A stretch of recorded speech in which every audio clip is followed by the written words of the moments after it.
তোমার জীবনের সবচেয়ে বেশি প্রয়োজন যেটা তুমি আল্লাহর কাছে চাইবা সেটা কি? সেটা সিরাতে মুস্তাকিম। এজন্য এই পৃথিবীতে এটার চাইতে বেশি কোনো কিছু বান্দা চায় না। কোনো ইমানদার পৃথিবীতে এর চাইতে বেশি কিছু চায় না, অন্য কিছু। ইহদিনাস সিরাতাল মুস্তাকিম সেই ফজরের নামাজ থেকে শুরু হয় এশার নামাজের শেষ রাকাত পর্যন্ত, একেবারে বিতির নামাজের শেষ রাকাত পর্যন্ত তাকে এই এক চাওয়া বলেই যেতে হয়।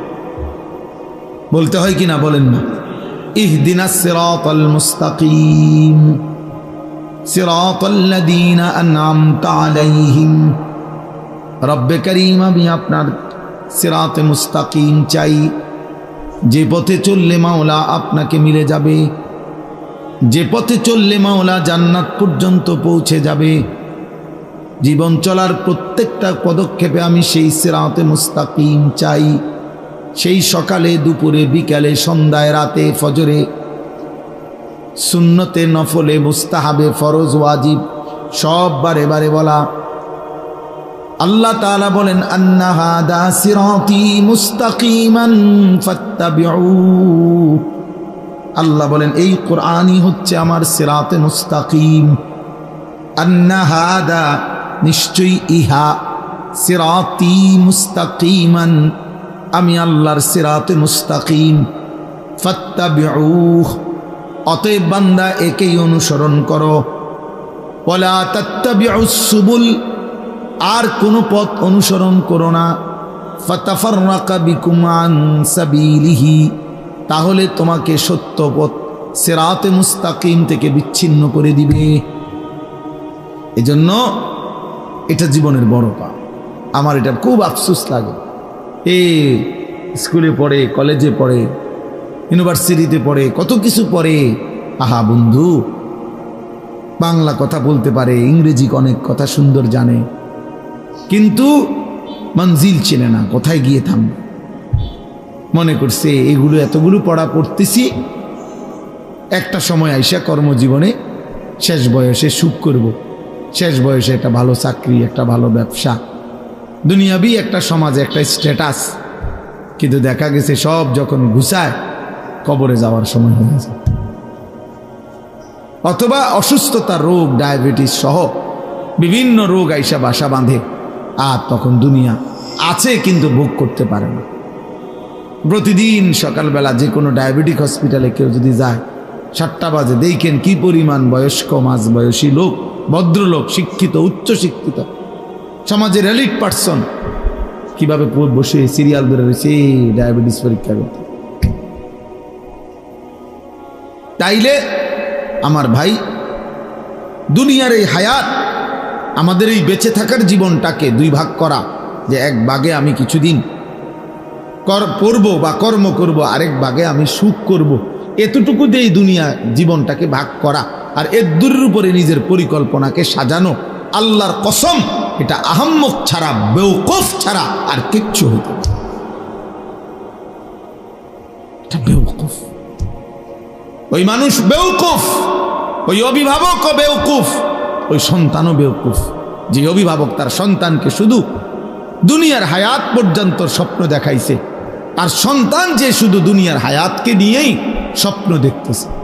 অথচ এত লম্বা আখেরাত, এত লম্বা কবর, এত অনন্তকালের আখেরাত, এই বিষয়ে তার না জানা আছে পর্যাপ্ত, না প্রস্তুতি আছে পর্যাপ্ত।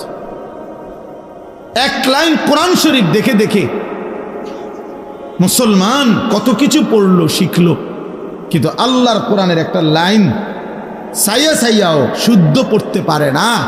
হায় হায়, ওই জিন্দেগির উপরে লানত, লানত ওই জীবনের উপরে বেটা, লানত ওই জীবনের উপরে বেটা, অভিশাপ ওই জীবনের উপরে।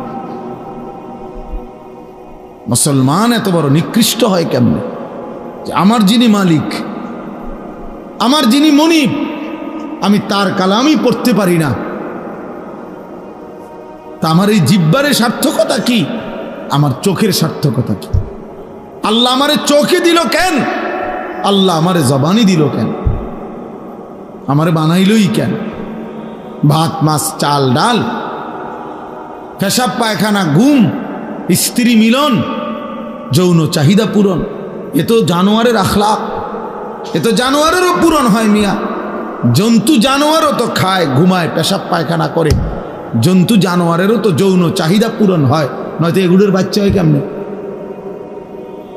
গরু ছাগলের বাচ্চা হয় কেমনে মিয়া? তো জীবন মানে এটুকুই যদি হয়, তো আমি মুসলমান হিসেবে বিশেষত্ব কি? আমি ইমানদার হিসেবে আলাদা পরিচয় কি? ভাত কত খাই এই কারণে আমি মুসলমান নাকি? আমার একটা বিল্ডিং আছে এই কারণে আমি মুসলমান, এটাই মুসলমানের বৈশিষ্ট্য? হ্যাঁ বলেন ছেলেরা, বলো বাপ, নিজেকে তো কমপক্ষে চেনো ভাই। আমি লম্বা করতে চাই না, কমপক্ষে দোস্ত আমার, বন্ধু আমার, সাথী আমার, নিজেকে তো চেনো কমপক্ষে। এর দুর্বোকা কেমনে হয় মানুষ যে আমি একটা ছেলে, বলো ভাইয়া, এই যারা নামাজ পড়ো না, এটা তোমার শেষ পর্যন্ত কোথায় নিয়ে যাবে তুমি কও? যারা দিন রাত নারী দেখো, ছবি দেখো, মোবাইল নিয়ে পড়ে থাকো, বন্ধু কোথায় গিয়ে থামবা বলো ইনসাফ করে? একজন সুদখোর বলেন, এই হারামখোর, তোর বেটা প্রয়োজন শেষ হবে কোন দিন? নাফরমান কোন হারামখোর সুদখোরের প্রয়োজন দুনিয়ায় শেষ হয়েছে কোনোদিন? না, কোনদিন ঘোষণা দিছিনি কোনো হারাম করে যে আজ এত বছর হারাম খাইতে খাইতে আল্লাহর রহমতে এখন আর আমার লাগে না, আমার সব প্রয়োজন পূরণ হয়ে গেছে। তাইলে এই জন্য নিজের উপরে কমপক্ষে আত্মভোলা হয়ে যাওয়া, নিজেকে ভুলে যাওয়া, এর চাইতে বড় লানত, দুর্ভাগ্য আর কিছু হইতে পারে না। যে আমি আমাকে ভুলে গেছি, আমি আমারই চিনি না। আর ফাআনসাহুম আনফুসাহুম, কোরআন শরীফ আল্লাহ বলছে, আমার শায়েখ আল্লামা মুফতি মুশতাকুর নবী সাহেব বলছে যে আল্লাহ তাআলা কোরআনে সবচেয়ে বড় ধমক কি দিছে? ধমক হলো এই কথাটা, ওয়ালা তাকুনু কাল্লাযীনা নাসুল্লাহ ফাআনসাহুম আনফুসাহুম উলাইকা হুমুল ফাসিকুন। আল্লাহ বলে, বান্দা, মুমিনকে বলছে, এটা ইমানদারদের। এই আয়াতের আগের আয়াত, ইয়া আইয়ুহাল্লাযীনা আমানু, হে ইমানদার মুমিন, আমি আল্লাহকে এই পরিমাণ ভুলে যেও না। ওয়ালা তাকুনু কাল্লাযীনা নাসুল্লাহ, এমন হইও না যে যারা আমি আল্লাহকে লম্বা সময় ভুলে গেছে, আমি কিন্তু একটা শাস্তি দেই। যে আমাকে লম্বা সময় ভুলে যায়, যে আমার নাফরমানিতে ডুবে যায়, আমি তার একটা শাস্তি দেই বান্দা। শাস্তিটা হলো ফাআনসাহুম আনফুসাহুম, আমি তাকে নিজের পরিচয় ভুলাই দিই। কোরআনুল কারীমের মধ্যে আছে কালীলাম মা তাশকুরুন, আল্লাহ তাআলা বলেন শুকর আদায় করে কম। কালীলাম মা তাযাক্কারুন, কোরআনে আল্লাহ বলেন উপদেশ গ্রহণ করে কম। ওয়া কালীলুম মিন ইবাদিয়াশ শাকুর, আল্লাহ বলেন আমার শুকরকারী বান্দা পরিমাণে কম। তাহলে আল্লাহর অনুগত, আল্লাহর কথা শুনে আল্লাহর কথার প্রতি কৃতজ্ঞ হয়, এরকম পরিমাণ সবসময় কমই হবে। এটা নিয়ে আফসোসের কিছু নেই, কম কিংবা বেশি, সফলতা কিংবা ব্যর্থতার কিছু নেই। এখানে মনে করেন 50,000 লোক হইলে আমার কবর রাজা মাফত, কথা কয় না তো আল্লাহ বলি কি, আমার বুটও খারাইলাম না, কবর রাজাবো মাফ হইল না, তাহলে আমার কি হইল? কাজে এখানে সংখ্যা কোনো কি না, বিষয় না, কতজন এটা কোনো কিছু। সবাই চিনলে সফল, সবাই না চিনলে ব্যর্থ, এটা কোরআন সুন্নাহর কথা না, এসে ইসলামের কোনো বক্তব্য না, জনপ্রিয়তা কোনো জরুরি কোনো বিষয় না। কোরআনুল কারীমের মধ্যে 25 জন নবী এবং রাসূলের নাম আছে। কতজন? তো মোট নবী রাসূল কি 25 জন? তো বাকিদের নাম নাই কেন? যাদের নাম নাই ওনারা ব্যর্থ। পৃথিবীতে 5000 সাহাবীর নাম কোনো কিতাবে নাই, সবগুলো কিতাবে একসাথ করে একবারে বাড়ি সালাম দিলেও তো আমরা হবে না। 5,000 সাহাবীর নামও একসাথে পাওয়া যাবে না। তো 1.25 লক্ষ সাহাবী তো বিদায় হজ্জের ময়দানে, আরাফাতের ময়দানে নবীজির সামনে ছিল। হজের সময় নবীজি যে বছর হজ করেছেন 1.25 লাখ সাহাবী ছিল। তাহলে 1,25,000 সাহাবীর মধ্যে 5,000-এর নামও তো কোনো কিতাবে নেই, কোনো বইতে নাই, ইতিহাসে নাই, নাই ওনাদের নাম কেউ জানে না। তাহলে যাদের নাম কেউ জানে না ওনারা ব্যর্থ তো আর তাহলে সমস্যা কি? এই জন্য দোস্ত, সবাই চিনলেই সফল, না চিনলে ব্যর্থ এমন কিছু না। এটা কোনো বিষয় না। বুজুর্গানে দিন বলে আল্লাহ তাআলার 2টা নাম আছে, আয-যাহির আল-বাতিন। এই 2 নামের অর্থ হলো, একটা নামের অর্থ হলো আয-যাহির, অর্থ হলো প্রকাশকারী, আল-বাতিন গোপনকারী, আবৃতকারী, যিনি গোপন রাখেন। আর যাহির মানে যিনি প্রকাশ করেন। তো মুফাসসিরিনে কেরাম বলেন, মুহাদ্দিসিনে কেরাম বলেন যে আল্লাহ তাআলা তার নামের গুণ আল্লাহ তাআলা তার পছন্দসই বান্দার উপরে প্রয়োগ করেন, ইলকা করেন, ঢালেন। আল্লাহ তাআলা তার রহমান নাম থেকে কাউরে রহমতের সিফাত তার মধ্যে দেন কিছুটা, ফলে তার দিল খুব দয়ালু হয়।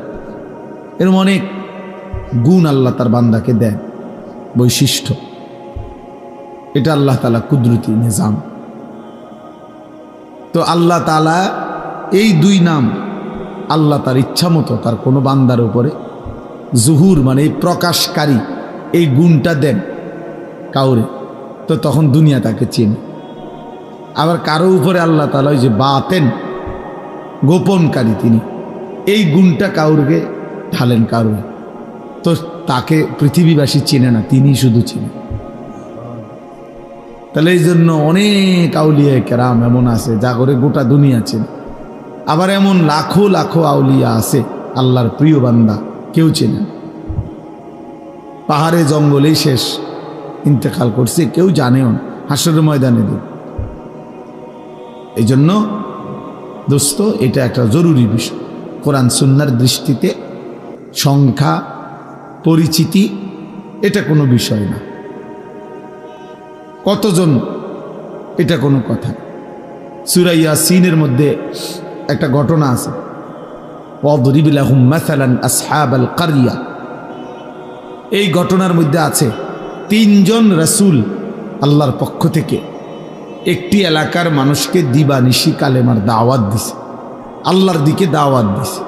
3 জন রাসূল মিলে একসাথে দিন রাত মানুষকে কালেমার দাওয়াত দেওয়ার পরে ইমানদার হইছে ওনাদের হাতে এই পুরা সময় একজন। ওয়াজাআ মিন আকসাল মাদিনাতে রাজুলুন, এই যে রাজুলুন মানে একজন লোক, এই একটা লোক ইমানদার ছিল। তাইলে 3 জন রাসূলের দাওয়াতে কালেমা পড়ে মুসলমান হয়েছে, ইমানদার হয়েছে কয়জন? তো উনারা ব্যর্থ, ওনারা এটা মনে রাখতে হবে। এজন্য আল্লাহর কথার দিকে আন্তরিক হওয়া দরকার, কম হোক বেশি হোক, যে মনোযোগ দিয়ে, জওয়ান কিংবা বুড়ো, আল্লাহর কথা যে দিল দিয়া মনোযোগ দিয়ে আন্তরিকতা নিয়ে শুনে, আল্লাহ তার জিন্দিগি ধীরে ধীরে বদলায়। কোনো গাফেল বদলায় না, অলস বদলায় না, গাফেল গাফেলই থেকে যায়, খামখেয়ালি আর অবহেলা, অলসতা। কোরআনুল কারীমের মধ্যে আছে আল্লাহ তাআলা আমাদের নবী সাল্লাল্লাহু আলাইহি ওয়াসাল্লামকে বলছে, এই যে এখন আমাদের প্রিয় ভাই মাওলানা মুফতি ইউসুফ বিন ইকবাল, আপনারা যদি কেউ শুনে থাকেন তার বয়ান, তো আন্দাজ করবেন যে সে কি পরিমাণ পড়াশোনা করছে। রাসূলুল্লাহ সাল্লাল্লাহু আলাইহি ওয়াসাল্লামের শত শত হাদিস আল্লাহ তাআলা তার কলিজায় সিনার মধ্যে মুখস্থ রাখছে। যাই বলে কিতাবের নাম, মুসান্নিফের নাম সহ বলে। আমি নিজেও ওনার বয়ান শুনি, ব্যক্তিগতভাবে মহব্বত করি। তো আপনাদেরকে জিকিরের কথা বলতেছিল, কোরআনুল কারীমের মধ্যে আছে আল্লাহ তাআলা আমাদের নবী সাল্লাল্লাহু আলাইহি ওয়াসাল্লামকে জিকির করতে বলছে। ওয়াদকুর রাব্বাকা ফি নাফসিকা তাদাররুআন ওয়া খীফা ওয়া দুনাল জাহরি মিনাল কওল বিল গুদুওয়ি ওয়াল আসাল। আল্লাহ বলছে নবী আপনি তিনভাবে জিকির করবেন। এক, দিলে দিলে অন্তরে।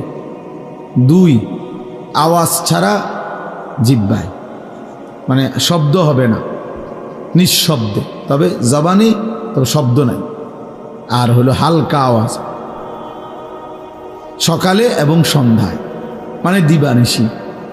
তো এখানে একটা কথা আছে যে এর পরেই আল্লাহ বলছে ওয়ালা তাকুম মিনাল গাফিলিন। নবীজিকে আল্লাহ বলছে বন্ধু গাফিলদের অন্তর্ভুক্ত হয়েন না। তাহলে আমাদের রসুল সাল্লাল্লাহু আলাইহি সাল্লামকে যেখানে আল্লাহ বলছে গাফিলদের অন্তর্ভুক্ত হবেন না, নবীজি সাল্লাল্লাহু আলাইহি ওয়াসাল্লাম গাফিল হওয়ার কোনো প্রশ্নই আসে না। 24 ঘন্টা যিনি আল্লাহ পাকের ধ্যান ও খেয়ালে থাকতেন, সেই তাকেই আল্লাহ বলছে এর পরেও বলতেছে যে আপনি গাফিলদের অন্তর্ভুক্ত হবেন না। তাইলে আমাদের জন্য কি পরিমাণ গুরুত্ব। কিন্তু তোমরা ছেলেরা বাপ, অগণিত ছেলে বাবা, তোমরা বুঝতেই চাও না যে তোমাদের জীবনের কোনো গন্তব্য আছে কিনা, টার্গেট আছে কিনা, কোথায় গিয়ে থামবা তুমি, তোমার জীবন শেষ পর্যন্ত কোথায় গিয়ে পৌঁছবে। অসংখ্য ছেলে পেলে তোমরা জানো না। এই ক্ষণিকের শাহওয়াত, ক্ষণিকের মনের চাহিদা, কিছুক্ষণের যৌন চাহিদা, এই তোমার নারী, ছবি, মোবাইল, চুলের ফ্যাশন, অশ্লীলতা, বেহায়াপনা, অসভ্যতা, নোংরামি, সমবয়সী বন্ধুদের আড্ডা, আর কুকুর বিড়ালের মতো কিছু জঘন্য নিকৃষ্ট কথাবার্তা, যেটা মনুষ্যত্বের মানবতার বহির্ভূত।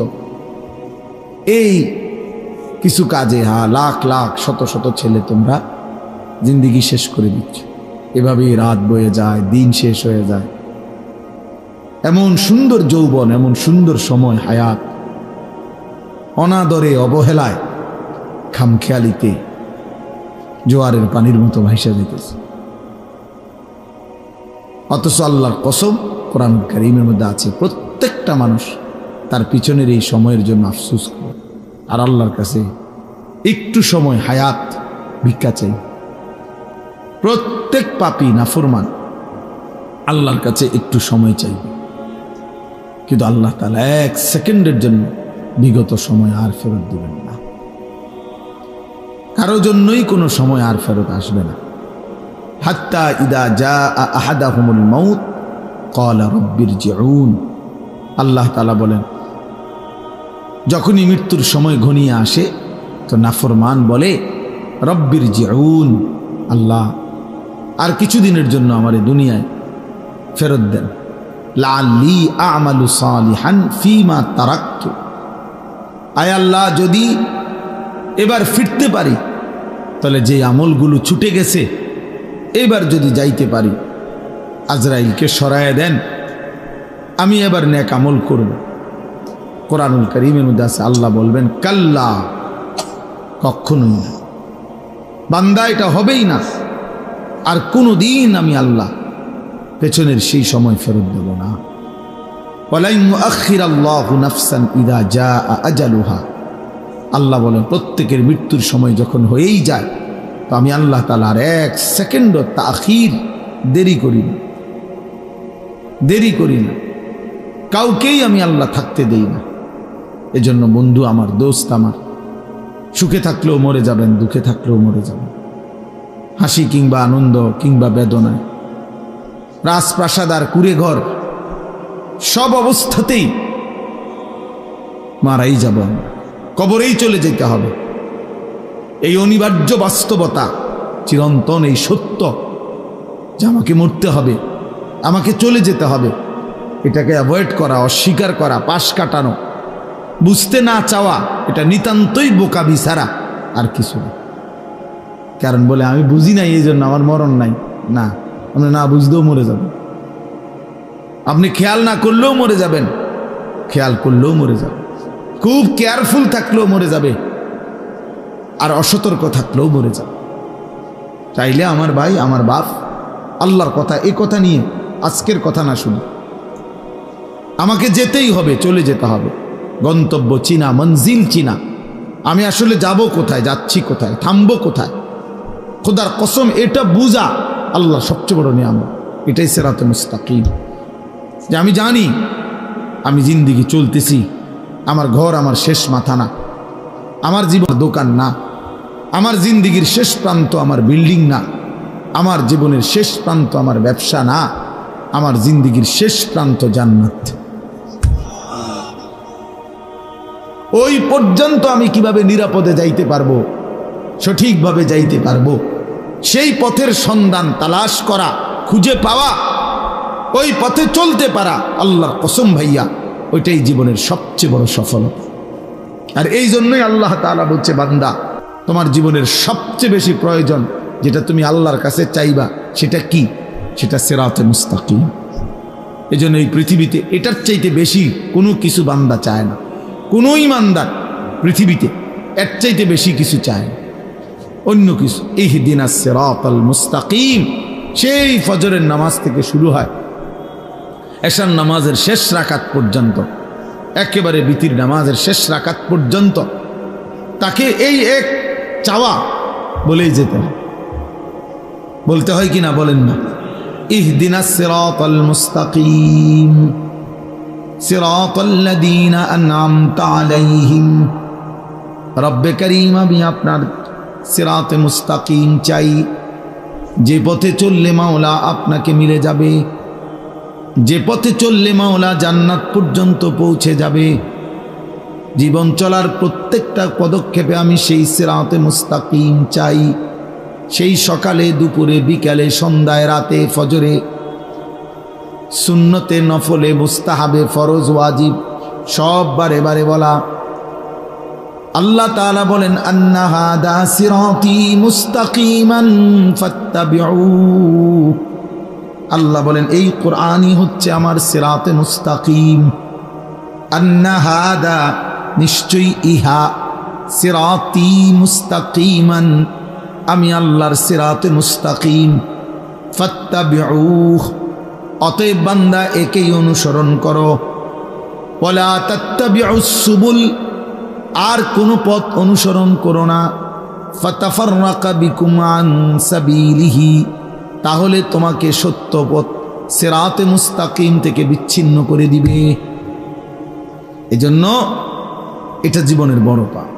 আমার এটা খুব আফসোস লাগে, স্কুলে পড়ে, কলেজে পড়ে, ইউনিভার্সিটিতে পড়ে, কত কিছু পড়ে। আহা বন্ধু, বাংলা কথা বলতে পারে, ইংরেজি অনেক কথা সুন্দর জানে, কিন্তু মঞ্জিল চেনে না, কোথায় গিয়ে থামবে। মনে করছে এগুলো এতগুলো পড়া পড়তেছি, একটা সময় আইসা কর্মজীবনে শেষ বয়সে সুখ করব, শেষ বয়সে একটা ভালো চাকরি, একটা ভালো ব্যবসা, দুনিয়াবি একটা সমাজে একটা স্ট্যাটাস। কিন্তু দেখা গেছে সব যখন ঘুষায় কবরে যাওয়ার সময় হয়ে যায়, অথবা অসুস্থতা, রোগ, ডায়াবেটিস সহ বিভিন্ন রোগ আইসা বাসা বাঁধে। আর তখন দুনিয়া আছে কিন্তু ভোগ করতে পারে না। প্রতিদিন সকালবেলা যে কোনো ডায়াবেটিক হসপিটালে কেউ যদি যায়, 7টা বাজে, দেখেন কি পরিমাণ বয়স্ক, মাঝবয়সী লোক, ভদ্রলোক, শিক্ষিত, উচ্চ শিক্ষিত, সমাজের এলিট পার্সন কিভাবে বসে সিরিয়াল ধরে রয়েছে ডায়াবেটিস পরীক্ষা করতে। তাইলে আমার ভাই, দুনিয়ার এই হায়াত, আমাদের এই বেঁচে থাকার জীবনটাকে দুই ভাগ করা, যে এক ভাগে আমি কিছুদিন পড়বো বা কর্ম করব, আরেক ভাগে আমি সুখ করব, এতটুকু দিয়ে দুনিয়া জীবনটাকে ভাগ করা আর এর দূরের উপরে নিজের পরিকল্পনাকে সাজানো, আল্লাহর কসম এটা আহাম্মক ছাড়া, বেওকুফ ছাড়া আর কিচ্ছু হইত না। এটা বেওকুফ, ওই মানুষ বেওকুফ, ওই অভিভাবকও বেওকুফ, ওই সন্তানও বেওকুফ, যে অভিভাবক তার সন্তানকে শুধু দুনিয়ার হায়াত পর্যন্ত স্বপ্ন দেখাইছে, আর সন্তান যে শুধু দুনিয়ার হায়াতকে নিয়েই স্বপ্ন দেখতেছে। অথচ এত লম্বা আখেরাত, এত লম্বা কবর, এত অনন্তকালের আখেরাত, এই বিষয়ে তার না জানা আছে পর্যাপ্ত, না প্রস্তুতি আছে পর্যাপ্ত। এক লাইন কোরআন শরীফ দেখে দেখে মুসলমান কত কিছু পড়লো, শিখলো, কিন্তু আল্লাহর কোরআনের একটা লাইন সাইয়া সাইয়াও শুদ্ধ পড়তে পারে না, হায় হায় ওই জিন্দিগির উপরে লানত, লানত ওই জীবনের উপরে বেটা, লানত ওই জীবনের উপরে বেটা, অভিশাপ ওই জীবনের উপরে। মুসলমান এত বড় নিকৃষ্ট হয় কেমনে? আমার যিনি মালিক, আমার যিনি মনিব, আমি তার কালামই পড়তে পারি না, তা আমার এই জিহ্বারের সার্থকতা কি? আমার চোখের সার্থকতা কি? আল্লাহ আমারে চোখে দিল কেন? আল্লাহ আমারে জবানি দিল কেন? আমারে বানাইলই কেন? ভাত মাছ চাল ডাল, পেশাব পায়খানা, ঘুম, স্ত্রী মিলন, যৌন চাহিদা পূরণ, এ তো জানোয়ারের আখলাক, এ তো জানোয়ারেরও পূরণ হয় মিয়া। জন্তু জানোয়ারও তো খায়, ঘুমায়, পেশাব পায়খানা করে, জন্তু জানোয়ারেরও তো যৌন চাহিদা পূরণ হয়, নয়তো এগুলোর বাচ্চা হয় কেমনে? গরু ছাগলের বাচ্চা হয় কেমনে মিয়া? তো জীবন মানে এটুকুই যদি হয়, তো আমি মুসলমান হিসেবে বিশেষত্ব কি? আমি ইমানদার হিসেবে আলাদা পরিচয় কে বাদ কত দেখাই, এই কারণে আমি মুসলমান নাকি? আমার একটা বিল্ডিং আছে, এই কারণে আমি মুসলমান, এটাই মুসলমানের বৈশিষ্ট্য। হ্যাঁ বলেন, ছেলেরা বলো বাপ, নিজেকে তো কমপক্ষে চেনো ভাই। আমি লম্বা করতে চাই না, কমপক্ষে দোস্ত আমার, বন্ধু আমার, সাথী আমার, নিজেকে তো চেনো কমপক্ষে। এদ্দুর বোকা কেমনে হয় মানুষ যে আমি একটা ছেলে বলো ভাইয়া, এই যারা নামাজ পড়ো না, এটা তোমার শেষ পর্যন্ত কোথায় নিয়ে যাবে তুমি কও? যারা দিন রাত নারী দেখো, ছবি দেখো, মোবাইল নিয়ে পড়ে থাকো, বন্ধু কোথায় গিয়ে থামবা বলো ইনসাফ করে? একজন সুদখোর বলেন, এই হারামখোর,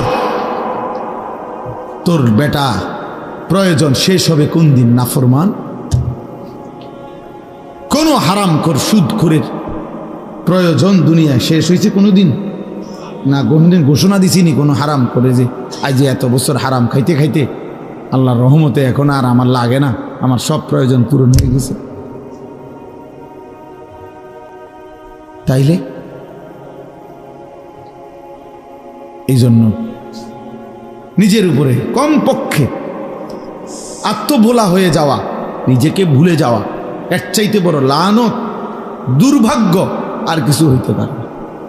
যে আমি আমাকে ভুলে গেছি, আমি আমারই চিনি না। আর ফাআনসাহুম আনফুসাহুম, কোরআন শরীফ আল্লাহ বলছে, আমার শায়েখ আল্লামা মুফতি মুশতাকুর নবী সাহেব বলছেন যে আল্লাহ তাআলা কোরআনে সবচেয়ে বড় ধমক কি দিছে? ধমক হলো এই কথাটা, ওয়ালা তাকুনু কাল্লাযীনা নাসুল্লাহ ফাআনসাহুম আনফুসাহুম উলাইকা হুমুল ফাসিকুন। আল্লাহ বলে বান্দা, মুমিনকে বলছে এটা, ইমানদারদের। এই আয়াতের আগের আয়াত, ইয়া আইয়ুহাল্লাযীনা আমানু, হে ইমানদার মুমিন, আমি আল্লাহকে এই পরিমাণ ভুলে যেও না। ওয়ালা তাকুনু কাল্লাযীনা নাসুল্লাহ, এমন হয়েও না যে যারা আমি আল্লাহকে লম্বা সময় ভুলে গেছে, আমি কিন্তু একটা শাস্তি দেই। যে আমাকে লম্বা সময় ভুলে যায়, যে আমার নাফরমানিতে ডুবে যায়, আমি তার একটা শাস্তি দেই বান্দা। শাস্তিটা হলো ফাআনসাহুম আনফুসাহুম, আমি তাকে নিজের পরিচয় ভুলাই দেই। সে আর কোনো দিন মনে পড়ে না সে মুসলমান, তার আর কোনো দিন মনে পড়ে না তার মৃত্যু হবে, তার আর কোনো দিন মনেই পড়ে না মৃত্যুর পরে কিছু হবে, তার আর মনেই পড়ে না কবরে কোনো প্রশ্ন হবে, তার আর মনেই পড়ে না হাসরের একটা মাঠ হবে, তার আর মনেই পড়ে না তার আমলনামা দেওয়া হবে, তার আর মনেই পড়ে না তাকে ফুলসিরাত পার হতে হবে। ফাআনসাহুম আখিরাতাহুম, তাফসীরা আল্লাহ বলছে আমি তোমাকে তোমার পরিচয় ভুলাই দেব, মানে কি? তোমার আখিরাত ভুলাই দেব। ভাত ভুলবা না, ভাত তরকারি ভুলতা না, এটি তো আমি জানোয়ারেরই খাওয়াই। আল্লাহ আখিরাত ভুলাই দেব, আখিরাত ভুলাই দেব, তোমার আখিরাত ভুলাই দেব, মঞ্জিল ভুলাই দেব, গন্তব্য ভুলিয়ে দেব। আজকে বলো ভাই ছেলে, একজন ছেলে বলো, প্রতিদিন আমি এই কথা চিল্লাই, প্রতিদিন যে 365 দিনের একটা বছরে, এক বছরে কোনো দিন মুসলমানের যে বাচ্চা, মুসলমানের যে লোকটা কোনোদিন ফজরের নামাজ পড়লো না, এই জানোয়ার আল্লাহরে কেমন বলাটা বলছে? আমনে কোন এই জানোয়ার কত বড় জানোয়ার, এটা কত বড় নিকৃষ্ট জন্তু। কুত্তা তার চাইতে কোটি গুণ ভালো বেটা, কুত্তার চাইতে 1,00,000 গুণ ভালো। কুত্তা মালিকের নাফরমানি করে না। 365 দিনের এক বছরে কোনোদিন এই জানোয়ার কোনোদিন ফজরের নামাজ পড়ে না, অথচ সে কহে বলে মুসলমান। আরে তুই কি মুসলমান? তোরে মুসলমান বললে মুসলমান কারে কইবে? হাইওয়ান। ভাত খাও দেখে মুসলমান, খানা তো জানোয়ারের আখলাক। ঘুম যাও দেখে মুসলমান না, ঘুম তো জানোয়ারেও যা। মুসলমান তো ঘুমকে বলে না। ইসলাম মানে ঘুম, ইসলাম মানে ভাতের থালা, ইসলাম মানে বিল্ডিং। সেজদা কি? সেজদা আল্লাহ বলছে সেজদা। এই কপাল খেয়াল রাখলে হবে, এই কপাল রব্বুল আলামিন, আপনারা সবাই খেয়াল করে বোঝেন, এই কপাল পৃথিবীর উপার্জনের কোনো কাজে লাগে না। মানুষের হাত, পাও, চোখ, কান, দিমাগ মানে বুদ্ধি, বিবেক, এগুলো দুনিয়াবি বিভিন্ন উপার্জন করার জন্য লাগে। চাকরি হোক, ব্যবসা হোক, দোকান হোক, ক্ষেত হোক, খামার হোক। কিন্তু কপাল দিয়া মানে কপাল ঠেল্লা টাইন্না দুনিয়াবি কোনো উপার্জন করে না। কপাল দুনিয়ার কামাই রোজগারির কোনো কামে লাগে না। তো এইটা আল্লাহ তাআলা কেন বানাইলেন কপাল? আল্লাহ তাআলা শুধুমাত্র ভাইয়া একটা যুবক হলেও ভাইবো বাবা, আল্লাহ তাআলা এই কপাল শুধুই বানাইছেন সেজদার জন্য। এজন্য সেজদা আরবিতে কাকে বলে? আরবিতে সেজদার সংজ্ঞা কি? পরিষ্কার কিতাবে আছে, ওয়াদউল জাবহাতে আলাল আরদ, জমিনের উপরে কপাল রাখা, এটারে কয় সেজদা। এই মানে কপাল আল্লাহ বানাইছেনই কিসের জন্য? সেজদার জন্য। অতএব যেই কপাল সেজদা দেয় না, তুই কোনো মানুষ না। এই জন্য আমি সব সময় বলি, বেটা রাগ করো আর কোনোদিন না আসলাম, একবারের আশাতেই আসি, প্রতিবার আইন কঠিন আমার জন্য। তার যদি কোনোদিন নাও আসি তো মনে রাখো, যারা এখানে যারা বসা, যাদের কপালে সেজদা নাই, যারা নামাজ পড়ো না, তোর ওই কপালে থুতু মারলাম, থু থু তোর কপালে, থুতু মারি তোর কপালে, থু তোর কপালে, লানত তোর কপালে। আল্লাহ কোরআনে তোকে লানত দিছে, ওয়া ইন্না আলাইকা লানাতা ইলা ইয়াউমিদ্দিন। আল্লাহ বলছে, ইবলিস সেজদা দিলি না, ঠিক আছে, আজকের থেকে নিয়ে কিয়ামত পর্যন্ত তোর উপরে আল্লাহর লানত। যা ভাত খা জানোয়ার, খানা তোর খাওয়াবো, খানা যে তুমি কুত্তারে খাবাই, তোরে খাবাইতাম না। খা, ভাতে না খাবি বেটা, খাবি আর পেশাব করবি, বাথরুমে যাবি, খা। নারী দেখ, ছবি দেখ, উলঙ্গ দৃশ্য দেখ, আর কি জানোয়ারের মতো চলতে থাকো, একদিন ধাক্কা দিয়ে জাহান্নামে ফেলে দিবে। ওমান ইউশাকিকির রাসূল মিন বাদি মা তাবায়্যানা লাহুল হুদা ওয়া ইয়াত্তাবি' গায়রা সাবিলিল মুমিনিন। আল্লাহ বলেন, আমার রাসূলের বিরুদ্ধাচরণ যে করবে, আমার ইমানদার মুমিন যেই পথে চলে তার উল্টো পথে যে চলবে, দুইটা অপরাধ। এক নাম্বার, আমার রাসূলের বিরুদ্ধাচরণ যে করবে, ইমানদার মুমিন যেই পথে চলে সেই পথের উল্টো পথে যে চলবে, নুয়াল্লিহি মা তাওয়াল্লা, আমি আল্লাহ তাকে একদিন সেই উল্টো পথেই চালাইতে থাকবো। ওয়া নুসলিহি জাহান্নাম, এই উল্টো পথে চলতে চলতেই একদিন নাফরমানকে জাহান্নামে ফেলে দেব।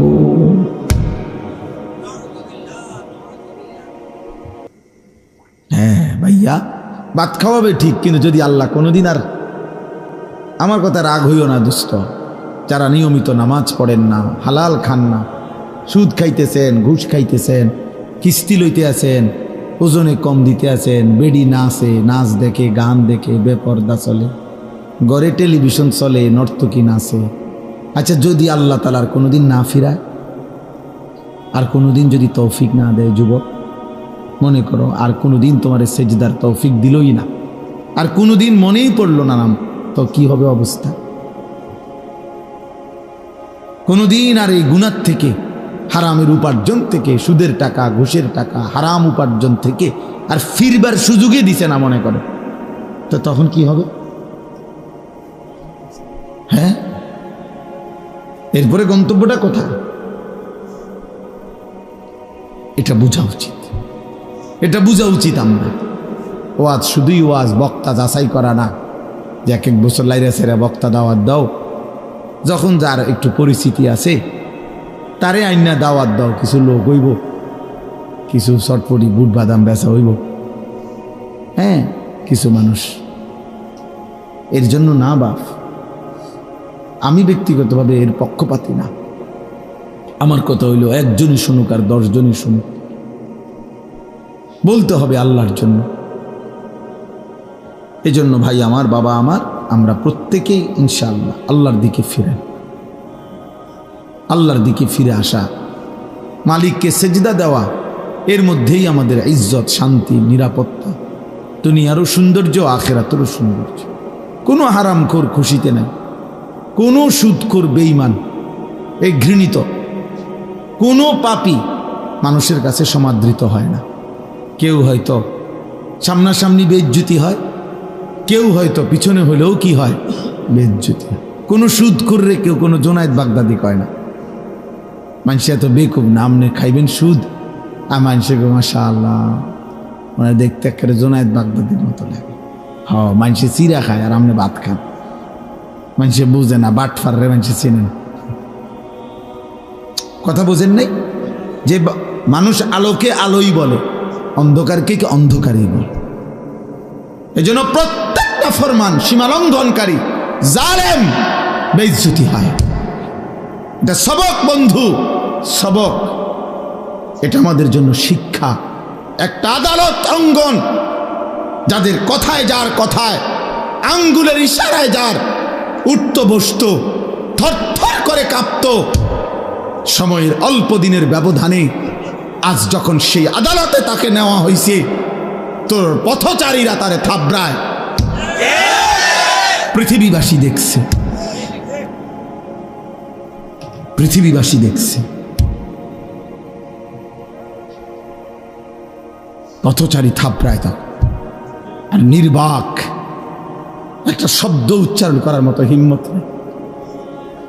কোথায় সেই অহংকারী, কোথায় সেই প্রতাপ? বলেন, বলেন। সবক নেন, শুধু রাজনীতির হিসাব না, জীবনের জন্য সবক নেওয়া উচিত, জীবনের জন্য। এই দেখবেন একদিন ইসরায়েলের এই কুত্তার পরিণতিও এমন নিকৃষ্ট হবে যে পৃথিবীব্যাপী ফেরাউন নমরুদের মতো পৃথিবীবাসী একদিন তাকে দিয়েও দৃষ্টান্ত দেবে, কোনো সন্দেহ নেই। এই নেতানিয়াহু নামের এই কুত্তারে দিয়েও একদিন পৃথিবীবাসী উদাহরণ দেবে যে ফেরাউন নমরুদের পরবর্তী এক, নমরুদের উত্তরসূরি ছিল, ফেরাউনের এক উত্তরসূরি ছিল নেতানিয়াহু। শুনবে। এজন্য কেউ ভাইয়া, কেউ না ইজ্জত পায় না বাপ, কোনো না। আমি কিংবা তুমি, জওয়ান কিংবা বুড়া, সম্মান মিলবে না, সম্মান মিলবে না। এজন্য দয়া করে নিজের উপরে দয়া করেন, নিজের সুন্দর করেন, আখলাক সুন্দর করেন, হালাল উপার্জনের প্রতি যত্নবান হন। মানুষ ঘৃণাই করে। আরবিতে একটা প্রবাদ আছে, অফিকা উয়ুবুন ওয়ালিন্নাসে আয়ুনুন। আমরা কিতাবে পড়ছি যে আরবিতে বলে তোমারও দোষ আছে, মানুষেরও চোখ আছে। তোমারও দোষ আছে, মানুষেরও কি আছে? চোখ আছে। মানুষ চোখ বন্ধ করে থাকে না, কাজে মানুষ বুঝে। এই জন্য প্রিয় ছেলে ভাই, তোমাদেরকেও বলি ভাই, যারা এক ওয়াক্ত নামাজ পড়ো না, তুমি 1 মিনিট ভাইবা দেখো এই সমাজের মানুষ তোমাকে কি মনে করে। সারাক্ষণ নারী ছবি, মোবাইলে অস্থির দৃশ্য, তুমি ডানে বামে তাকায় দেখো, মানুষ তোমাকে প্রিয় মনে করে না অপ্রিয় মনে করে। তো আল্লাহর কাছেও তোমার ইজ্জত হারাইলা, কারণ গুনাহ তো কোনো পাপীকে তো আল্লাহ তাআলা সম্মানিত করবে না, করবেন? তো মানুষের কাছেও তো তুমি ঘৃণিত, মানুষের কাছেও তো ঘৃণিত। তো জীবনের অর্জন কোথায় বলে? আল্লাহ আমাদেরকে মাফ করে দেন। এর বিপরীতে আমরা এবার এই যে আয়াত পড়ছি, ইব্রাহিম আলাইহিস সালামকে লক্ষ্য করে, এই সংক্ষেপে আর অল্প একটু কথা বলি তাইলে শেষ। ইব্রাহিম আলাইহিস সালামকে লক্ষ্য করে আল্লাহ তাআলা এই কথাটা বলছেন। আমি যে আয়াতটা পড়ছি কোরআনুল কারীমের 17 নম্বর পারা 22 নম্বর সূরা, সূরা হজ, এই সূরার 2টা আয়াত 27, 28, এই 2 আয়াত পড়ছি। একজন শ্রেষ্ঠতম প্রিয় নবী ছিলেন ইব্রাহিম আলাইহিস সালাম। ইব্রাহিম আলাইহিস সালামের নাম আমরা সবাই জানি, আল্লাহ তাআলার বহুতই মহব্বতের একজন নবী, একজন রাসূল। আল্লাহ তাআলা যাকে নিজের খলিল বানাইছেন, ওয়াত্তাখাযাল্লাহু ইব্রাহিমা খলিলা। আল্লাহ তাআলা বলেন আমি আল্লাহই ইব্রাহিমকে খলিল, বন্ধু বানাইলাম, বন্ধু বানাইলাম। আল্লাহ তাআলা কোরআনুল কারীমের মধ্যে বলছেন ইব্রাহিম আলাইহিস সালামকে যে সে একজন ব্যক্তি, কিন্তু পৃথিবীবাসী শোনো, আমি আল্লাহ বলতেছি আমার ইব্রাহিম একাই, কানা উম্মাতান, ইব্রাহিম একাই একটা জাতি। তিনি একজন ব্যক্তি না, বরং এক ব্যক্তি একটা জাতি, জাতি। আল্লাহ তাআলা কোরআনুল কারীমের মধ্যে বলছে, আল্লাহ তাআলা কোরআনে বলছে ইন্নী জাইলুকা লিন-নাসি ইমামা। ইব্রাহিম, আমি তোমাকে পৃথিবীবাসীর, গোটা বিশ্ব মানবতার ইমাম বানিয়ে দিলাম, ইমাম বানিয়ে। আল্লাহ তাআলা কোরআনে বলছেন হুয়া সাম্মাকুমুল মুসলিমিন। মুমিন শোনো, ইমানদার, ইব্রাহিমই তোমাদের মুসলিম নামকরণ করেছেন। অনেক মর্যাদা, অনেক সম্মান, অনেক বৈশিষ্ট্য আল্লাহ তাআলা কোরআনুল কারীমের মধ্যে আছে। ওনার কানিতান, আল্লাহর অনুগত, শাকিরান লিআনউমি, আল্লাহ তাআলার সমস্ত নিয়ামতের প্রতি কৃতজ্ঞ। এটা আল্লাহ বলছে ইব্রাহিম আলাইহিস সালামের সিফাত। ইজতাবাহু, আল্লাহ বলে আমি নিজে তাকে বাছাই করেছি। এরকম অনেক আল্লাহ তাআলা মর্যাদা, সম্মান, ইজ্জত ইব্রাহিম আলাইহিস সালামকে দিয়েছেন। আমাদের মিল্লাতের পিতা বানাইছেন, মিল্লাতা আবিকুম ইব্রাহিম। এত সম্মান, এত ইজ্জত, এত মর্যাদা আল্লাহ তাআলা দান করছেন। কিন্তু এর আগে আল্লাহ তাআলা ওনাকে বারবার, অগণিতবার পরীক্ষা করেছেন, পরীক্ষা করছে। وَإِذِ ابْتَلَى إِبْرَاهِيمَ رَبُّهُ بِكَلِمَاتٍ فَأَتَمَّهُنَّ।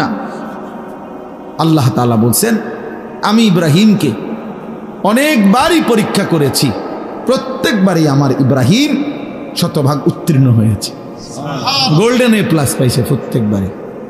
তাফসিরে মধ্যে আছে হযরত আব্দুল্লাহ ইবনে আব্বাস রাদিয়াল্লাহু তাআলা আনহুমা বলছেন আল্লাহ তাআলা ইব্রাহিম আলাইহিস সালামকে 30 বার, কোন বর্ণনায় আছে 70 বার পরীক্ষা করেছেন।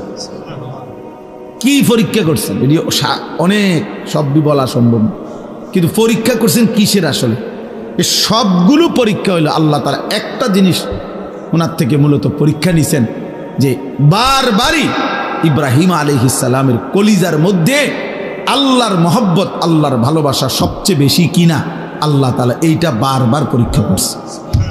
প্রতিবারই পরীক্ষার মূল টার্গেট ছিল এটা দেখা, যে ইব্রাহিমের কলিজায় আমার ভালোবাসা বেশি নাকি অন্য কোনো ভালোবাসা। ছোট্টবেলায় মা বাবা মূর্তি পূজক, এমনকি মূর্তি বিক্রেতা ওনার আব্বা, কিন্তু উনি সেখানে দাঁড়িয়েও তিনি বাবা মার অনুসরণ না করে ছোট্টবেলাতেই মহান আল্লাহকে ডাক দিছে। হ্যাঁ, ইব্রাহিম আলাইহিস সালাম কোরআনে আছে, আব্বাকে বলছি, ইয়া আবাতি লিমা তা'বুদু মা লা ইয়াসমাউ ওয়া লা ইউবসিরু ওয়া লা ইউগনি আনকা শাইআন। হায় আব্বা, এগুলো কি পূজা করেন আপনি? এ কেমন মূর্তির পূজা করেন যে মা লা ইয়াসমাউ, যে মূর্তি কিছু শুনেও না, ওয়া লা ইউবসিরু, কিছু দেখেও না, ওয়া লা ইউগনি আনকা শাইআন, হ্যাঁ, কিচ্ছু উপকারও করতে পারে না। এটা আসেও না, কান্দেও না, মাতেও না, মুতেও না। এটা কিটা সদবোধ? সদবোধ না, এটা কি? লড়েও না, সরেও না, আপনি এটা কিসের ইবাদত করেন? এইভাবে বলছেন। ইব্রাহিম আলাইহিস সালামকে ওনার আব্বা আজর বলছে, তোরে আমি তেজ্য পুত্র করে বাড়ি ছাড়া করে দেবো, পাথর মেরে মেরে ফেলবো, লারজুমান্নাকা ওয়াহজুরনি মালিয়া। কোরআনে আছে ইব্রাহিম আলাইহিস সালাম বলছেন, বাবা আমি আপনাকেও ছেড়ে দিলাম, পুরা ফ্যামিলি ছেড়ে দিলাম, তবে মনে রাখবেন ওয়া আদউ রব্বি, আমি আমার রব আল্লাহকে ডাক দিলাম। আসা আল্লাহ আকুনা বিদুআই রব্বি শাকিয়া। এরপরে বললেন, বাপ আমি বিশ্বাস করি আমার ওই এক মহান আল্লাহ রবকে ডেকে কেউ কোনোদিন বেইজ্জতি হয় না। রবকে ডেকে কেউ বেইজ্জতি হয় না, আল্লাহকে ডেকে কেউ লাঞ্ছিত হয় না। ওয়া ইদা সাআলাকা ইবাদি আন্নী ফাইন্নী করিব। আল্লাহ বলে, আমার বান্দা যখন আমার কাছে চায় আমি তার একদম কাছে চলে আসি। উজিবু দাওয়াতাদ দাঈ ইদা দাআনি। আমার বান্দা যখনই আমাকে ডাকে আমি তার প্রত্যেকটা ডাকে সাড়া দিয়ে থাকি। জমিন থেকে বলে বান্দা, জমিন থেকে বান্দা বলে আল্লাহ। রব্বে করিম আর শাজিম থেকে বলে, বলো না বান্দা, বলো না। বান্দা বারবার বলে, জিকির করে, তাসবিহ পড়ে, কখনো বলে সুবহানাল্লাহ, কখনো বলে আলহামদুলিল্লাহ, কখনো বলে আল্লাহু আকবার, কখনো বলে লা ইলাহা ইল্লাল্লাহ। এভাবে আল্লাহকে ডাকতে থাকে, ডাকতে থাকে।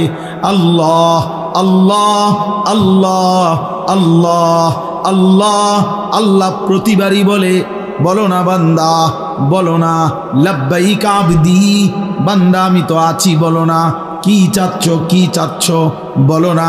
কিন্তু বান্দা কিছুই বলে না, শুধু আল্লাহকে ডাকে, আল্লাহকে ডাকে, আল্লাহকে ডাকে। হাদিসের মধ্যে আছে, একটা পর্যায়ে আল্লাহ নিজেই তখন বলতে থাকে, আমি বুঝছি বান্দা তুমি আমারে ডাইকা মজা পাইছো, ঠিক আছে বান্দা তুই আমারে ডাকতে থাক, আমি আল্লাহ নিজেই তোকে দিতে থাকি। আমি জানি বান্দা তোর ছেলেটা অসুস্থ, মেয়েটা অসুবিধায় আছে, একটা ছেলে বিদেশে ঝামেলায় আছে, বউটার শরীর ভালো না, তোর নিজেরও শরীর ভালো না, তোর কোথায় কি অসুবিধা আমি তো জানি সব। তুই আমারে শুধু ডাকতে থাক, আমি তোর প্রয়োজন পূরণ করতে থাকি।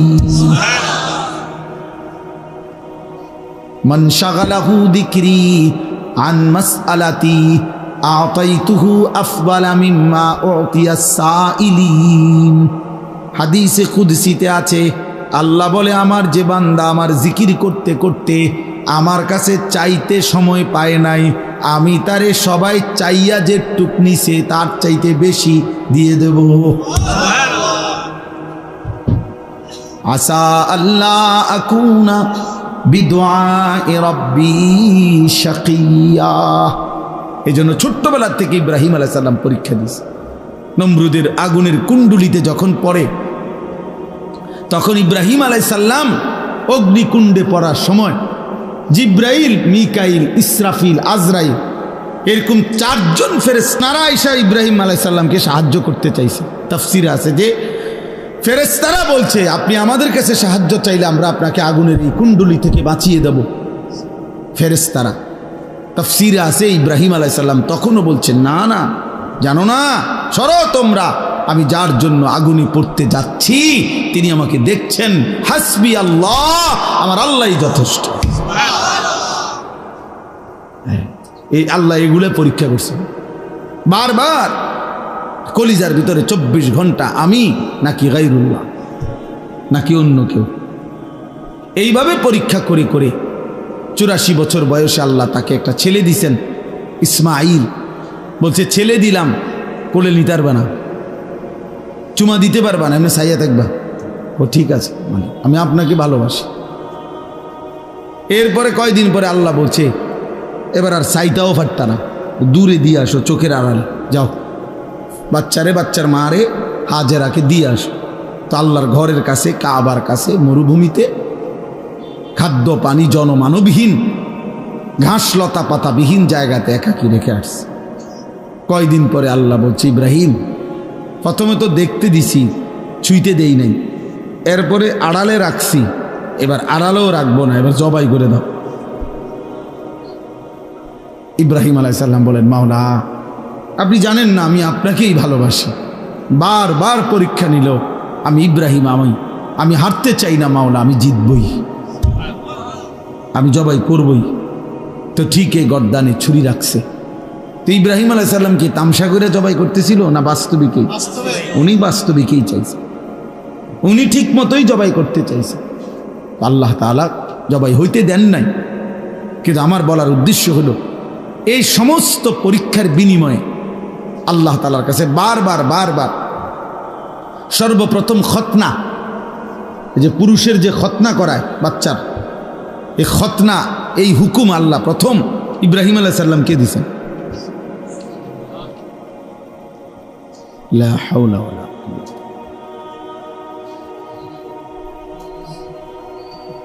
اللهم صل على محمد وعلى آل محمد كما صليت على إبراهيم وعلى آل إنك আলহামদুলিল্লাহ। আর একটু এই আমার কথা শেষ হয়ে যাবে এই 5-10 মিনিটের ভিতর। তো দেখেন, এইভাবে ইব্রাহিম আলাইহিস সালাম তার জীবনের এই সমস্ত পরীক্ষার বিনিময়ে যখন উত্তীর্ণ হয়েছেন, এইভাবে এই যে কইলাম, উনি সর্বপ্রথম আল্লাহ তাআলা খতনার হুকুম ওনাকে দিয়েছেন। উনি বয়সকালে নিজের খতনা নিজে করাইছেন। প্রথম দাড়ি চুল, এই পৃথিবীতে প্রথম ব্যক্তি যার দাড়ি চুল সাদা হয়েছে বুড়ার কারণে, বয়সের কারণে, ইব্রাহিম আলাইহিস সালাম। আউয়ালু মান শাবা, মানে উনার আগে আদম আলাইহিস সালামের পরে কারো চুল দাড়ি সাদা হতো না, বুড়ো হইল। সর্বপ্রথম আল্লাহ তাআলা উনার চুল দাড়ি সাদা বানাইছেন। কওমের লোকেরা বহু মন্দ কিছু কইছে যে ধর্মান্তরিত হওয়ার কারণে, বাপদাদার ধর্ম ছেড়ে দেওয়ার কারণে চেহারা পাল্টায় গেছে। কিন্তু ইব্রাহিম আলাইহিস সালাম আল্লাহ তাআলার মহব্বতকে প্রাধান্য দিয়ে কারো কোনো নিন্দায় তিনি সামান্যতম প্রভাবিত হন নাই। এইভাবে বারবার বারবার পরীক্ষা দিয়ে ইব্রাহিম আলাইহিস সালাম যখন উত্তীর্ণ হয়েছেন, সেই উত্তীর্ণ হওয়ার পরে আল্লাহ তাআলা তাকে এবার বলছি, ইব্রাহিম, আমি তো তোমার কিছু একটা পুরস্কার দিতে চাই, চলো ইব্রাহিম, পুরস্কার স্বরূপ আমার ঘর, কায়নাতের সর্বশ্রেষ্ঠ ঘর, আমি আল্লাহ তাআলার ঘর কাবা তোমার হাত দিয়ে বানাইতেছি। যাও তুমি আমার ঘর বানাও। আমার এই ঘর আমি আদম আলাইহিস সালামের জামানায় ফেরেশতাদের মাধ্যমে বানাইছিলাম। নূহ আলাইহিস সালামের জামানায় আমি ঘরের উপরের প্রাচীর, দেওয়াল তুফানের সময় আমি উঠাই নিয়েছিলাম। অনেক দিন হয়েছে আমার ঘরের ভিত্তি আছে নিচে, কিন্তু উপরে আর বানাই নাই, এবার তোমারে দিয়ে বানাই, তো তুমি আমার ঘর বানাও। ওয়াইদ বাওয়ানা লি ইব্রাহিমা মাকানাল বাইত, আল্লাহ বলেন আমি নিজে ইব্রাহিমকে তার জন্য আমার ঘর, জায়গা সম্পূর্ণ নির্ধারণ করে দিলাম। এরপরে সংক্ষেপ কথা হলো, ইব্রাহিম আলাইহিস সালাম ওনার ছেলে ইসমাঈলকে নিয়ে আল্লাহর ঘর নির্মাণ করছেন। আল্লাহর ঘর নির্মাণ করার পরে আল্লাহ তাআলা তখন এই আয়াত আল্লাহ বলছে, ওয়াআদ্দিন ফিন্নাসি বিল হজ, ইব্রাহিম তুমি যেহেতু আমার ঘর বানিয়েছ, অতএব আমার এই ঘরকে কেন্দ্র করে সারা পৃথিবীর আমার বান্দাদেরকে ঘোষণা দাও, যে তারা যেন আমার এই ঘরকে উদ্দেশ্য করে হজে আসে। ওয়াদ্দিন ফিন্নাস বিল হজ, হজ্জের ঘোষণা দাও। ইব্রাহিম আলাইহিস সালাম বললেন, আয় মাওলা, এত দূর দূরান্তে আপনার বান্দাদের কাছে আমি আওয়াজ পৌঁছাবো কেমনে? আমি ডাক দিলে শুনবে কয়জন? তো আল্লাহ তাআলা বললেন, ইব্রাহিম, আওয়াজ দেওয়া, ডাক দেওয়া, আহ্বান করা, আজান দেওয়া এটা তোমার দায়িত্ব, পৌঁছানো আমার দায়িত্ব। আলাইয়াল বালাগ, আমার দায়িত্ব পৌঁছানো, আমার দায়িত্ব। এই জন্য প্রতিটা মুয়াজ্জিন, মসজিদে যিনি আজান দেয়, প্রত্যেক মুয়াজ্জিন তাকে যেন আল্লাহ বলে যে আমার ঘরে তুই আজান দাও, তুমি শুধু আওয়াজ বের করো, আমার বান্দার কলিজার মধ্যে কে নামাজি হবে আমি আল্লাহ পৌঁছায়া দেব। এই জন্য মুয়াজ্জিন বড় দাম, মুয়াজ্জিন খুব দাম, খুব দাম। যত মানুষ আল্লাহর দিকে মানুষকে ডাকে, তন্মধ্যে সর্বশ্রেষ্ঠ ডাক আল্লাহর দিকে, সর্বশ্রেষ্ঠ দাওয়াত মুয়াজ্জিনের দাওয়াত। জানেন সর্বশ্রেষ্ঠ দাওয়াত কোনটা? আজান, পূর্ণাঙ্গ দাওয়াত। এজন্য পৃথিবীর কোনো বক্তা, ওয়াইজ, পীর, একের যত বড় বুজুর্গ হোক, যারা মানুষকে আল্লাহর দিকে ডাকে, ওনাদের সকলের দাওয়াতের চাইতে শ্রেষ্ঠ, পূর্ণাঙ্গ, পরিপূর্ণ দাওয়াত হলো মুয়াজ্জিনের দাওয়াত, তাওহীদের দাওয়াত। প্রমাণ কি? প্রমাণ হলো এই আজানের দোয়া। এই দোয়াটাই কম কি? আজানের দোয়া নবীজি বলছেন, আজানের দোয়ার মধ্যেই নবীজি আজানকে বলছেন আল্লাহুম্মা রাব্বা হাযিহিদ দাওয়াতিত তাম্মা। এই যে দাওয়াতিত তাম্মা মানে হলো পূর্ণাঙ্গ দাওয়াত। কি? আজান। আজান নবীজি এখানে পূর্ণাঙ্গ দাওয়াত বলছে কোনটারে? হ্যাঁ, এই জন্য আজান আমাদের দেশে খুব গাফলতি। গ্রামের বুড়া অসল 200 বছরের বুড়া একজনের দায়িত্ব দিয়ে দিছে, এবার আজান দেয়া যায় 300 বছর ধরে এরম করে। আজান মানে না, মানে মস্কারি করে। আরে হুজুর আজান কদ্দুর বোঝেন তো, আর এটা লাগে একজন লোক রাখিয়া হুদা ঝামেলা বাড়াইয়া লাভ। আজানে না কদ্দুর, এটা বলে আজান কদ্দুর। এটার লেগে একজন লোক রাখিয়া টাকা 3000 নষ্ট করার চাইতে বন খাউন, 3000 টাকার বন খাইলে কতগুলো বন পাওয়া যাবে, বুঝেন না কথাটা? আশ্চর্য, আফসোস, অসংখ্য মসজিদ খামখেয়ালি করে মুয়াজ্জিন রাখেন, মুয়াজ্জিন রাখেন, মনে করে এটা কিচ্ছু না, এটা আজান কদ্দুর হুজুর, এটা আবার করে এটার লেগে এত একটা লোক রাখতো কিন্তু একজন দিলেই হইল। একজন যদি দিলেই হইলো এটা হইতো, তো রাসূলুল্লাহ সাল্লাল্লাহু আলাইহি সাল্লামের জামানায় সমস্ত সাহাবী তো আজান দিতে পারতো, তো আলাদা বেলালকে নির্ধারণ করা হলো কেন? কথা বলেন না কেন? আলাদা নির্ধারণ করা হলো কেন? রাসূলুল্লাহ সাল্লাল্লাহু আলাইহি সাল্লাম মুয়াজ্জিন নির্ধারণ করছেন কিনা বলেন? তাইলে এটা খেয়াল করবেন। মসজিদের ইমাম, মসজিদের মুয়াজ্জিন মসজিদের সমস্ত টাইলসের চাইতেও দামি। মসজিদ টাইলস না হলেও চলতো, কিন্তু মুয়াজ্জিন থাকা দরকার ছিল। মসজিদে SS5 এর গেট না লাগাইলেও চলতো, মসজিদে উপযুক্ত ইমাম থাকা দরকার ছিল। আগে কইয়া লয় 4000 টাকা 5000 টাকার ভিতরে হুজুর একজন হুজুর দেন, 5000-এর ভিতরে। হ্যাঁ, হুজুরে দিতে হইবে 5000-এর ভিতরে। আমি অনেকের জিজ্ঞাসা করছি যে চাচা 5000 টাকাটা কি দিন ধরছেন না শরীরের ওজনে ধরছেন না কি হিসেবে, মানে হুজুর মিলাইছেন কেমনে, যে ডেইলি 300 কইরা না 200 কইরা না কেমনে মিলাইলেন 5000? নাকি হুজুরের শরীরের ওজন, যদি হুজুরের ওজন হয় আপনার 60 কেজি, তাহলে বেতনে 5000 কেমনি মিলাইছেন? আহা, আফসোস। হায় মুসলমান, যদি আখিরাতের কদর বুঝতো, যদি নামাজের প্রয়োজন বুঝতো, যদি প্রয়োজনীয় মাসাইল শিখা, ওযু, নামাজ, গোসল, হালাল হারাম, বাজার, ব্যবসা, বিবাহ, শাদী, লেনদেনে, যাকাত, সাদাকা, ইসলামের বিধান যদি পূর্ণ মানার প্রয়োজন বোধ করত, তো খোদার কসম এই সমাজের ইমাম আর মুয়াজ্জিনই হতো সবচেয়ে বেশি পয়সার বেতনধারী। শুধু মূলত আমরা মনে করছি আমাদের এগুলা কোনো দরকার নাই, নমাজ কদ্দুর ফরাইব, হ্যাঁ টিয়া 5,000 আবার আলগা আছে হুজুর, আলগা আছে মানে আলগা জিন, হুজুরের লগে কি আছে জিন বুট আলগা আছে। আমরা বেতন কম হইলে কি হুজুর আলগা মাশাআল্লাহ ভালো, আলগা কিতা আলগা জিন না, আলগা আমাদের সাথে আলগা আছে কয় ভূতের, জিনে ধরলে কয় তার লগে আলগা আছে,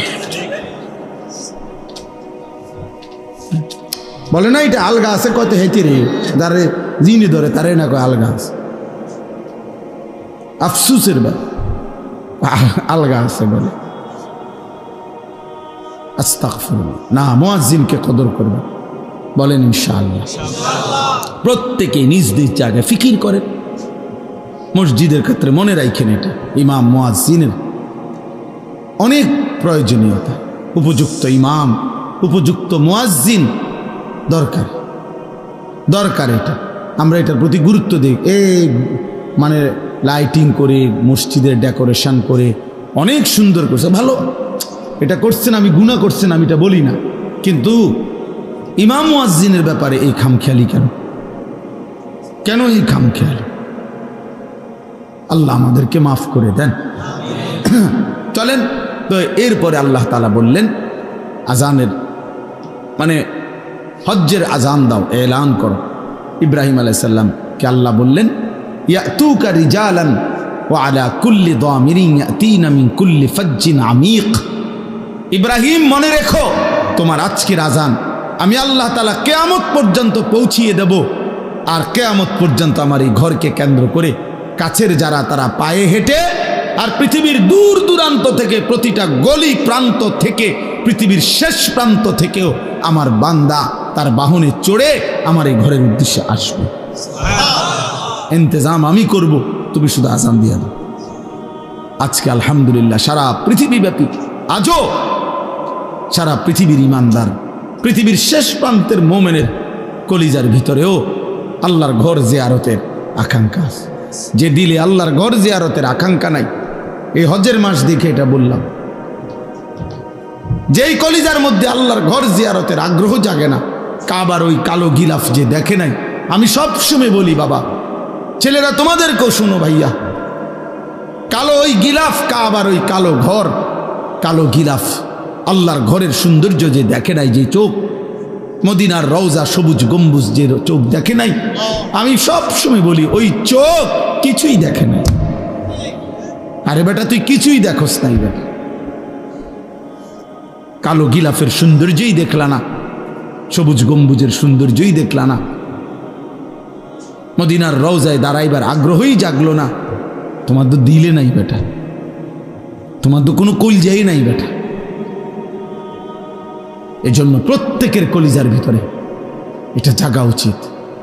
আফসুসের ব্যাপার, 3টা ছেলে বিদেশ পাঠাইছে, 3 লাখ টাকার ব্যবস্থা হয়েছে, বাড়িতে একখান বিল্ডিং করছে, বিল্ডিং বাবদ 20 লাখ টাকা খরচ হয়েছে, রাস্তার লগে জমি কিনছে, জমিগুলোর টাকা সব ব্যবস্থা হয়েছে, সব কিছু ব্যবস্থা হয়েছে, কিন্তু বুড়া এমন ডাকায় 60 বছর বয়সও জিগাইলে হজ করতেন না, না এদিকে আর আমগো কাম নেই, সংসার করতে করতে তো জীবন শেষ, সংসার করতে করতে জীবন শেষ, বুঝলেন না? এখানের 6 লাখ টাকা আর কোনো দিন ব্যবস্থা হয় না, কিন্তু 8 দিনের ভিতরে বিছান হলে ক্যান্সেল হয়ে যাবে 12 লাখ টাকা। আল্লাহু আকবার, বুড়ার শৈলী আলগা বর করে,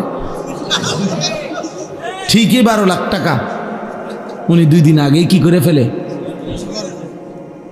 হ্যাঁ, অথচ হজ্জের টাকা হয় না, আল্লাহর ঘর জিয়ারতের স্বপ্ন জাগে না, আল্লাহর ঘর জিয়ারত। রাসূলুল্লাহ সাল্লাল্লাহু আলাইহি ওয়াসাল্লাম বলেন, পরিষ্কার হাদিস, যার উপরে হজ ফরজ হলো অথচ হজ না করে মরে গেল, কসম আল্লাহ, নবীজি বলে আমি জানি না এটা হয় ইহুদি মরলো নয় খ্রিস্টান মরলো, মুসলমান মরলো না। অতএব এইটাই আমার শেষ কথা, দয়া করে ভাবতে শিখেন। একটা শুধু উদাহরণ বলি, মনে করেন একজন, এই আপনার একজন চাচা, আপনার বসতের ভিটাটা ছাড়া 10 শতক জায়গা আছে, মনে করেন আলগা রাস্তার লগে খেতে হেন দিয়ে হোক, এটা বসত না, আলগা জমি। এই 10 শতক জমির থেকে 3 শতক বা 4 শতক মনে করেন বেচলে হজের টাকা এবং সংসারের এই কয়দিনের খরচের টাকা হবে, মানে 1.5 মাস হজের টাকা আর এই সংসারের টাকা হবে। আর বাকি যেই জমিটা রইছে এইটা ফিরে আসলে এটা দিয়েই তার সংসার চলবে। ইচ্ছা করলে কসম খোদার যদি কোনো মুসলমানের আর এই ব্যক্তির কাছে শুধু এই জমিটাই আছে, আর টাকা পয়সা, ব্যাংক ব্যালেন্স, ব্যবসা, অন্য আর কিচ্ছু নাই, কিন্তু এতটুকু জমি আছে যে জমির কিছু অংশ বিক্রি করলে হজের টাকা এবং সংসারের খরচের এই কয়দিনের টাকা হবে, ফিরে আসলে ওই বাকিটুকু জমি দিয়েও ইচ্ছা করলে তার সংসার চলবে, ওই ব্যক্তির উপরে আল্লাহর কসম হজ ফরজ। এবার আপনারা হিসাব করেন বইয়া বইয়া কি পরিমাণ মুসলমানের উপরে হজ ফরজ। হ্যাঁ না, হেবাটা হজাইতো না, যাইব কেমনে? গেলাম হইলে তারা 3 ওগারে বিদেশ পাঠাইছি, তারারে যদি আল্লাহ লোয়াইতো, তারা যদি পাঠাইতো, হেবাটা বইয়া বইয়া চা দোয়ানে বন খায়, বিড়ি খায়, আরে গপ মারে। বুঝেন নাই কথাটা? লম্বা লম্বা সুন্দর সুন্দর কথা কয়। ও 3 ফুটে যদি দয়া করে তারা যদি বিদেশের টাকা দিয়া হেবাটারে হজে পাঠায় তাহলে যাবে, নাহলে যাবে না। তো কোনো সন্তান বিদেশ পাঠাইলেনি হজ ফরজ হয়? কথা বলেন না কেন? তো ফুট বিদেশের লগে হজের কি?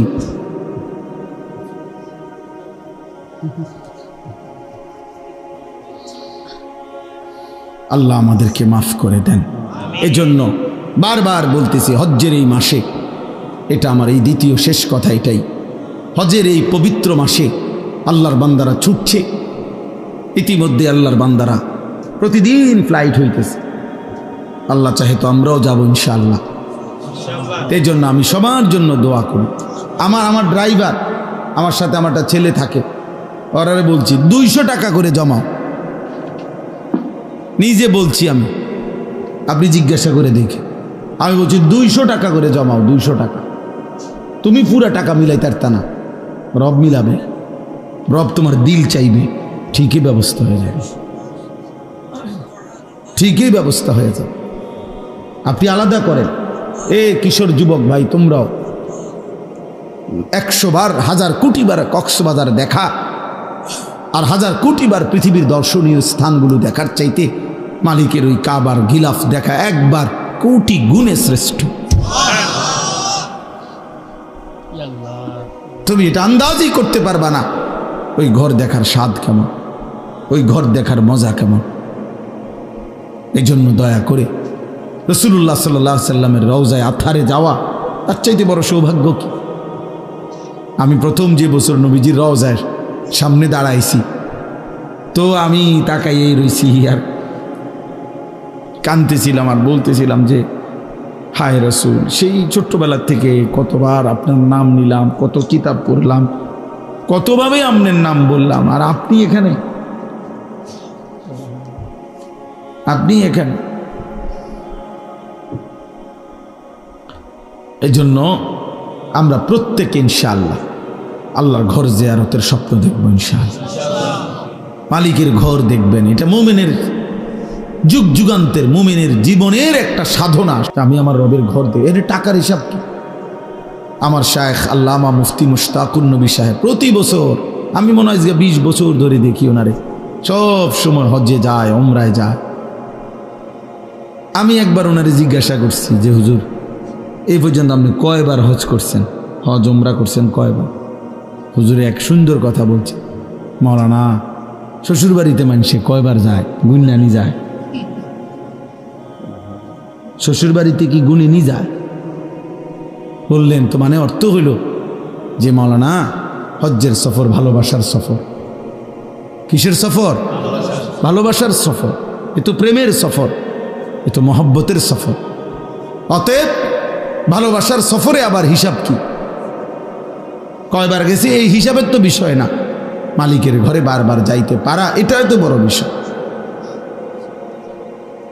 আমি ওই উপরে তাওয়াফ করলে, মানে কাবা ঘরের চারদিকে যে তাওয়াফ করে, এখন আধুনিক সিস্টেম হলো ওখানে এই নিচতলা আছে, দোতলা আছে, তিনতলা আছে, চারতলা আছে, এমনি এমনি একের 6 তলা পর্যন্ত আছে। তো চারদিকে তো 3 তলায় তৌফিক দান করেন। একটা জরুরি কথা রয়েছে না? জি জি, ছোট্ট একটা কথা, 2টা মিনিট মেহেরবানি করে। যেই মসজিদের উদ্যোগে মাহফিল, মসজিদের অনেকগুলো কাজ বাকি আছে, আপনারা প্রত্যেকেই একটু পকেটে হাত দিলে দয়া করে, রাত অনেক হয়েছে, আপনাদেরও কষ্ট হবে, আমরারও কষ্ট হবে, এজন্য মহব্বত করে মসজিদের জন্য একটু সহযোগিতা করেন। আর যদি কেউ বলেন পরে দিবেন, তো সেটাও বলে রাখেন, আপনারটা আপনি পৌঁছাইয়েন। আর এখন যারা দিবেন, দয়া করে প্রত্যেকে ভালোবেসে মহব্বতে আল্লাহর ঘরের জন্য একটু দান করেন। 2-4 জন বুঝের ভাই দাঁড়াইয়া নেন। আর যদি কেউ বলেন পরে দিবেন, তো সেটাও বলে রাখেন যে আমরা শুনে রাখলাম, তাইলে ইনশাআল্লাহ পরে পৌঁছায় দিবেন। তাও স্বেচ্ছাসেবক ভাই যাও, মনে মনে সূরা ফাতিহা একবার, 3 বার কুল হুয়াল্লাহু আহাদ পড়ে।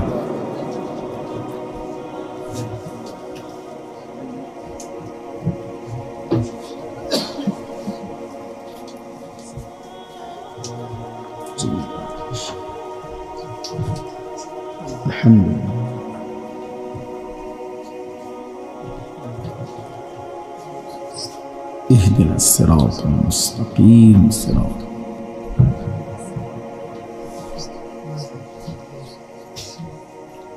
قل هو الله احد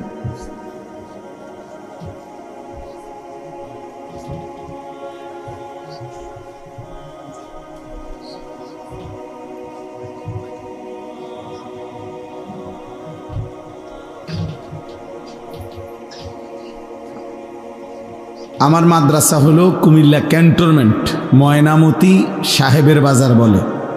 ওইখানে প্রত্যেক মাসের 2য় শনিবার মাসিক মাহফিল হয়। সকাল 10টা থেকে 1টা পর্যন্ত মহিলাদের জন্য বয়ান হয়, আসর থেকে এশা পর্যন্ত পুরুষদের জন্য বয়ান হয়। আগামী শনিবার 10 তারিখ, 2য় শনিবার এটা। যদি কারো সুযোগ হয়, ছেলেরা তোমাদেরকেও দাওয়াত করলাম, যাওয়ার চেষ্টা করবেন। আল্লাহ তাআলা তৌফিক দান করেন। আলহামদুলিল্লাহি রাব্বিল আলামিন। আল্লাহুম্মা আনতাস সালাম ওয়া মিনকাস সালাম, তাবারাকতা ইয়া দাল জালালি ওয়াল ইকরাম।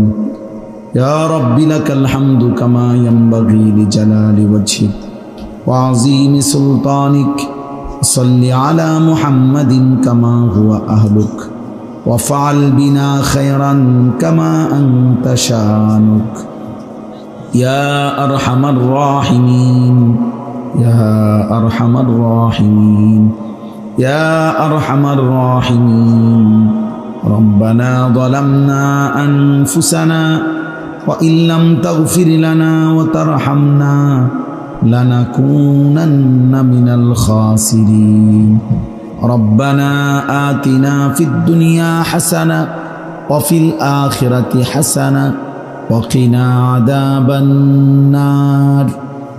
ربنا وآتنا ما وعدتنا على رسلك ولا تخزنا يوم القيامة إنك لا تخلف الميعاد. ربنا اصرف عنا عذاب جهنم إن عذابها كان غراما إنها ساءت مستقرا ومقاما. رب ارحمهما كما ربياني صغيرا.